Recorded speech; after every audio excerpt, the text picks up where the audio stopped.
నరసింహారెడ్డి, హనుమంత్ తదితర తెలుగు చిత్రాల్లో కీలక పాత్ర పోషించి ఇక్కడి ప్రేక్షకులకు దగ్గరైన కోలీవుడ్ నటి వరలక్ష్మి శరత్ కుమార్. నటుడు శరత్ కుమార్ కుమార్తెగా తెరంగేట్రం చేసి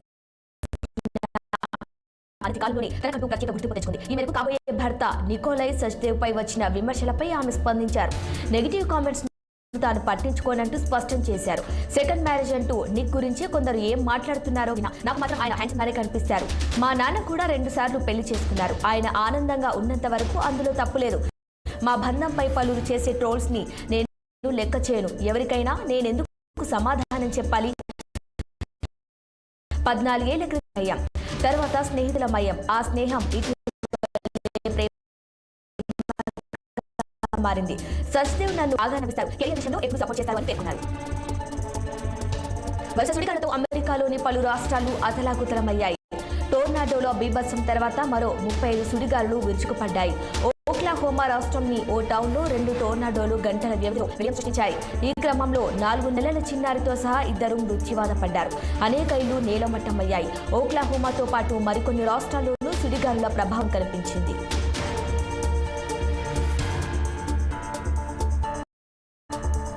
వాహనాల రణగోణ ధ్వనులు గుండె జబ్బుల ముప్పును పెంచుతున్నాయని అంతర్జాతీయ శాస్త్రజ్ఞుల పరిశోధనలో తేలింది. ఇందులో గుండెపోటు ముప్పు కూడా ఉందని వెల్లడైంది. వ్యాధులకు సంబంధించిన డేటాను సమీక్షించిన పరిశోధకులు ఈ విషయాన్ని గుర్తించారు. ఈ నేపథ్యంలోనే ఈ రకం ధ్వని కాలుష్యాన్ని కూడా గుండె జబ్బుల ముప్పు పరిగణించి నివారణ చర్యలు చేయాలని శాస్త్రవేత్తలు కోరుతున్నారు. ప్రతి 10 డెసిబెల్స్ మేర పెరిగే ట్రాఫిక్ ధ్వని వల్ల గుండె జబ్బులు, మధుమేహం ముప్పు 3.2% మేర పెరుగుతుంది. ముఖ్యంగా రాత్రి వేళ ట్రాఫిక్ శబ్దాలు నిద్రకు ఆటంకం స్థాయి, నిద్ర సమయాన్ని తగ్గిస్తాయి. దీనివల్ల రక్తనాళాల ఒత్తిడి, హార్మోన్ల స్థాయి పెరగొచ్చు. ఫలితంగా ఇన్ఫ్లమేషన్, అధిక రక్తపోటు, గుండె జబ్బులకు ఆస్కారం పెరుగుతుంది.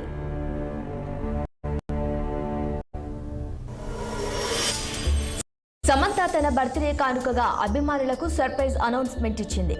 తెలుగులో నటించబోయే సినిమాకి సంబంధించిన ఫస్ట్ లుక్ పోస్టర్ను ఇన్స్టాగ్రామ్ అకౌంట్లో షేర్ చేసింది. మా ఇంటి బంగారం పేరుతో శామ్ సొంత ప్రొడక్షన్ హౌస్ ట్రాలాలా బ్యానర్ పై మూవీ తెరకెక్కుతుంది. పోస్టర్లో శామ్ గృహిణిగా చీరకట్టులో కనిపిస్తూ మెడలో తాళి, చేతిలో గన్ పట్టుకున్న పోస్టర్ ఆసక్తి కలిగిస్తోంది.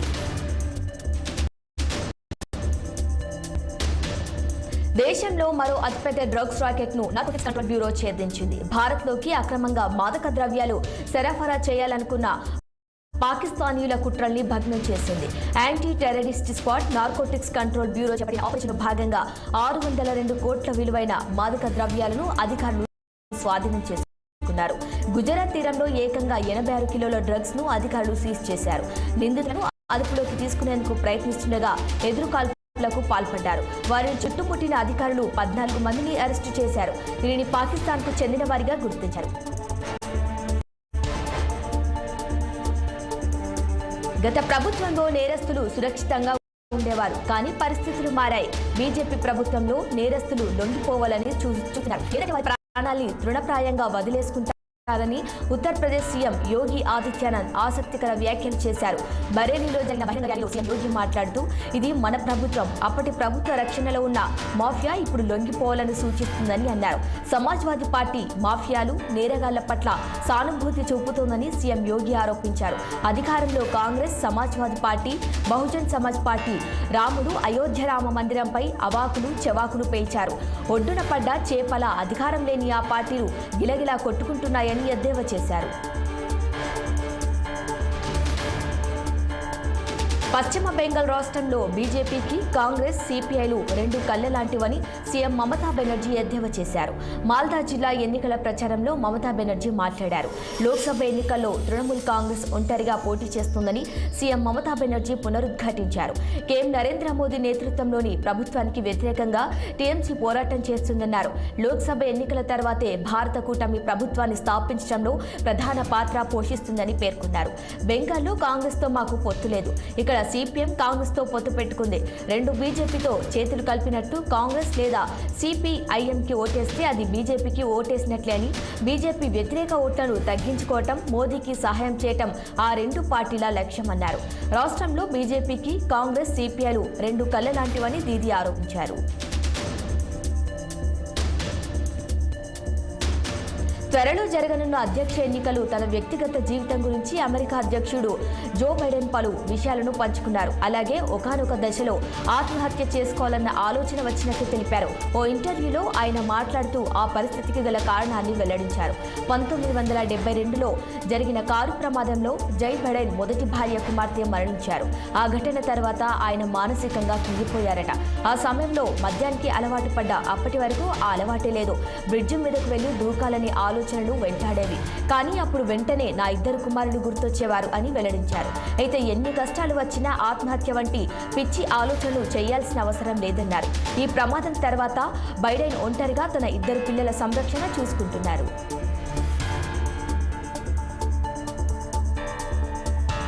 గ్రహాంతర జీవుల విషయం ఇప్పటికీ ఓ పెద్ద మిస్టరీనే. గుర్తు తెలియని గుండటి వస్తువులేవో ఆకాశంలో ఎగురుతున్నట్లుగా చెబుతూ కొన్ని వీడియోలు అప్పుడప్పుడు దర్శనమిస్తుంటాయి. అలా వచ్చిన ప్రతిసారి దీనిపై చర్చ జరుగుతుంటుంది. 2014లో హఠాత్తుగా కనిపించకుండా పోయిన MH370 విమానానికి సంబంధించిన వీడియో ఒకటి తాజాగా సోషల్ మీడియాలో వైరల్ అయింది. ఈ వీడియోను ట్విట్టర్లో పోస్ట్ చేస్తూ ఓ యూజర్ స్పేస్ ఎక్స్ వ్యవస్థాపకుడు ఎలన్ మస్క్ అభిప్రాయాన్ని కోరారు. దీనిపై మస్క్ స్పందిస్తూ, నేను ఇప్పటి వరకు ఏలియన్స్ కు సంబంధించిన ఆధారాలు చూడలేదు.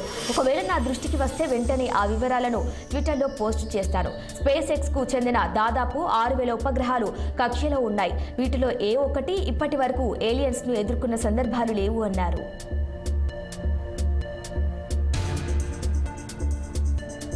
లంచం తీసుకొని దాన్ని రుణంగా తీసుకున్నారంటే సరిపోదని, దానికి తగ్గ ఆధారాలు చూపించాల్సిన బాధ్యత నిందితుడిపైన ఉంటుందని హైకోర్టు స్పష్టం చేసింది. ముడుపుల కేసులో ఏసీబీ కోర్టు 7 ఏళ్ల జైలు శిక్ష విధించడాన్ని సవాలు చేస్తూ వరంగల్ జిల్లా పరిధిలోని RNB assistant engineer S Raghuvender దాఖలు చేసిన అప్పీల్ను హైకోర్టు కొట్టివేసింది. అరెస్టు సమయంలో రిమాండ్లో ఉన్న కాలాన్ని మినహాయించి మిగిలిన శిక్షను అనుభవించాలని తీర్పులో పేర్కొంది.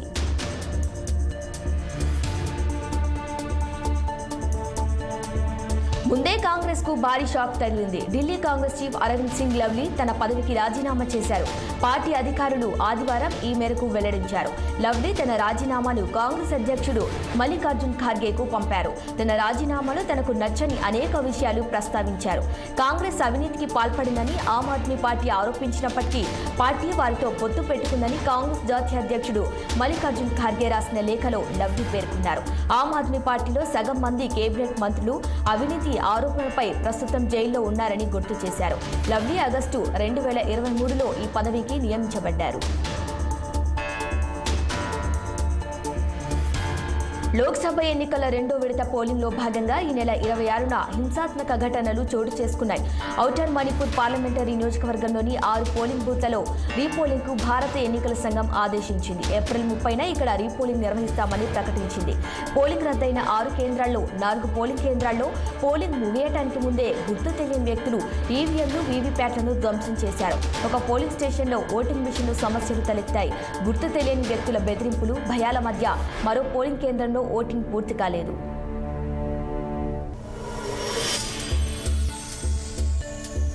కాంగ్రెస్ నేత రాహుల్ గాంధీపై ప్రధాని మోదీ విరుచుకుపడ్డారు. రాజులు, మహారాజులను అవమానించిన ఆయన బుజ్జగింపు రాజకీయాల కోసం నవాబులు, నిజాంలు, సుల్తాన్ల అరాచకాలపై మౌనంగా ఉన్నారని అన్నారు. బెళగావిలో నిర్వహించిన ఎన్నికల ప్రచార సభలో మాట్లాడుతూ ఓటు బ్యాంకును దృష్టిలో ఉంచుకొని దేశ చరిత్ర, స్వాతంత్ర్య పోరాటాలకు సంబంధించిన పుస్తకాలను కాంగ్రెస్ రాయించిందన్నారు. ఓ బ్యాంకు బుజ్జగింపు రాజకీయాల కోసమే అటువంటి ప్రకటన చేశారే కానీ దేశ చరిత్రలో నవాబులు, నిజాంలు, సుల్తాన్లు, బాద్షాలు చేసిన దౌర్జన్యాలపై మాత్రం ఆయన నోరు మెదపలేదు అని మోదీ విమర్శించారు. మొఘల్ చక్రవర్తి ఔరంగజేబ్ అణచివేతల గురించి రాహుల్ మర్చిపోయాడన్న మోదీ ఎన్నో దేవాలయాలను కలుషితం చేసి ధ్వంసం చేసిన విషయాన్ని గుర్తు చేశారు. అటువంటి వ్యక్తిని ప్రశంసించే వారితో కాంగ్రెస్ పొత్తులు పెట్టుకోవటం విచారకరమన్నారు.